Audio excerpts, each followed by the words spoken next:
बिचारा यो आन्टी मासु भात खाने चक्करमा ब्लड प्रेसर हाई भएर ढल्नु भएछ यार। यस्तो मोटो मान्छे घाममा पसिनै पसिना भएर घाँटी च्याति च्याति चिच्यायो भने त ब्लड प्रेसर हाई भइहाल्छ नि यार। नढलेर के हावामा उड्छ त। यो आन्टी आउनुभएको थियो मासु भातको लागि, तर अब यो आन्टीलाई हस्पिटल लगिन्छ। हस्पिटलहरूले पनि फेरि त्यस्तै हो, फेरि ब्लड चेकअप, युरिन चेकअप, यो चेकअप त्यो चेकअप, दुनियाँभरको चेकअप गराउने चक्करमा यो आन्टीलाई दह्रो घाटा लाग्ने भयो क्या। हेर्नुहोस् त जिन्दगी। तर यो आन्टीले माया कसम एक्टिङ नै गरेको हो भने दह्रो एक्टिङ गरेको यार, कसम यार बवाले एक्टिङ गरेको हो कि। यो भद्रगोल मेरी बासे जस्तो सिरियलहरूमा चाहिँ एउटा रोल चाहिँ दिने पर्छ है उहाँलाई, चिच्याउने रोल के, पसिने पसिना भएर। अब कुरा गरौँ यो आँखा ठुलो भएको मान्छेको, होइन मान्छेलाई माया कति जङ्गेको यार, के को रिस हो यो। घरमा बुढी बच्चाले इज्जत गर्दैन भन्दै म अरूमाथि रिस पोख्नु भएन नि यार। म ग्यारेन्टी दिन्छु यो मान्छे एक्लै भएको भए यति जङ्गिन्थेन होला कि, किनकि पछाडि हेर्दै जङ्गिरहेको छ क्या। पछाडि मेरो पछि आइरहेछ नि केटा हो आइरहेछ नि मेरो पछाडि, एक्लै नछोडे मलाई डर लाग्छ क्या। कसको बाउ हो अहिले फोन गरेर घर बोलाऊ यार, नेपालभरि बेच्दै भइरहेको छ तिम्रो बाउको यार। अनि यो 2-3 जना मिलेर बिचरा हाम्रो रिपोर्टर दाइको क्यामेरा नै फुटाइदिएछन् क्या। अनि रिपोर्टर दाइ पनि फेरि जङ्गिनु भयो, फेरि डरो आइज को मागसम्म हान्छु मागसम्म।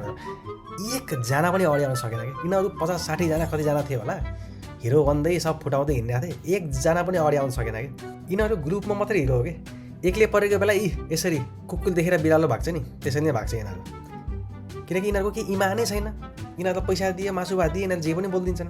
यो रिपोर्टर दाइको फाइट यो आँखा ठुलो भएको बुढो छ हुनुपर्ने थियो कि, मार्क्समा लास्टै मजा आउँथ्यो होला। अनि थाहा हुन्थ्यो कि हिरो को हो भनेर। एउटा आफ्नो पैसाले मासु भात खान नपाएको कुकुर कि इमान्दारीले आफ्नो काम गरिरहेको रिपोर्टर। अब मलाई त यो भाइको जिन्दगी देखेर वहाँ रुन मन लाग्यो यार, कसम यार। यसलाई थाहा पनि छैन क्या के भइरहेछ भनेर, के को प्रोटेस्ट हो के हो। सबले यसको हातमा डन्डा थमाइदिए, त्यो डन्डाले त के गर्ने यसलाई थाहै छैन बिचरा, के हान्दै बसिरहेछ चुतिया जस्तो। अब चाहिँ अलि सिरियस कुरा गरौँ है। म झोलेहरूलाई एउटा प्रश्न सोध्न चाहन्छु क्या। तिमीहरूलाई म 1 लाख रुपियाँ दिन्छु, तर तिम्रो छोराले ज्यान गुमाउनु पर्छ भने त्यो 1 लाख रुपियाँ लिन्थ्यौ? पैसा अलिकति बढाइदिउँ, 10 लाख रुपियाँ दिन्छु तर तिम्रो छोराले ज्यान गुमाउनु पर्छ, लिन्छौ त्यो 10 लाख? पैसा प्यारो कि आफ्नो छोराछोरीको जिन्दगी? मासु भात प्यारो कि आफ्नो छोराछोरीको भविष्य? यो तिमीहरूले जे गरिरहेछौ नि आफ्नै खुट्टामा बन्चेर हानिरहेको हो क्या। केपी ओली, शेरबहादुर, यिनीहरूले देश बनाउनेवाला छैन क्या। यत्रो वर्ष देखियो त यिनीहरूको, होइन र? के ख्याछ यिनीहरूले भन त? देश बेचेर खान लागिसक्यो यार। तिमी ऋणमा डुबेको यिनीहरूले गर्दा हो क्या।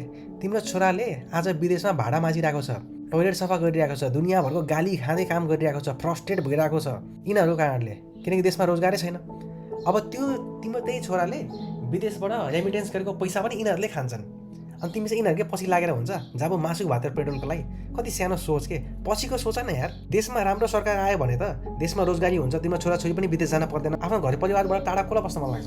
यो चाहिँ जस्ट एउटा सानो इक्जाम्पल हो क्या।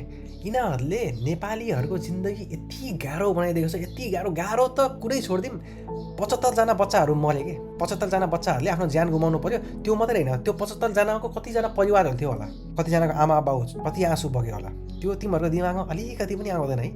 यिनीहरूको जिन्दगी थुक्कामा कसम झोलेहरू। तिमीहरूले यस्तो मान्छेलाई सपोर्ट गरेर घाममा घाँटी च्याति प्रोटेस्ट गर्नुको नाममा नौटङ्की गरेर आफ्नै छोराछोरीको भविष्य बर्बाद गर्दैछौ कि। अनि त्यसको माथि आफ्नै जिन्दगी पनि बर्बाद गरिरहेको छौ। अब जे हुनु थियो भइसक्यो। 75 जना बच्चाहरूले आफ्नो ज्यान गुमाइसके। अब छोडिदिउँ हजुर, अब छोडिदिउँ यो नाटक। नयाँ नेपाल बन्दैछ र त्यसको लागि यो देश बेचेर खानेहरूलाई जेल हाल्नै पर्छ। जय नेपाल।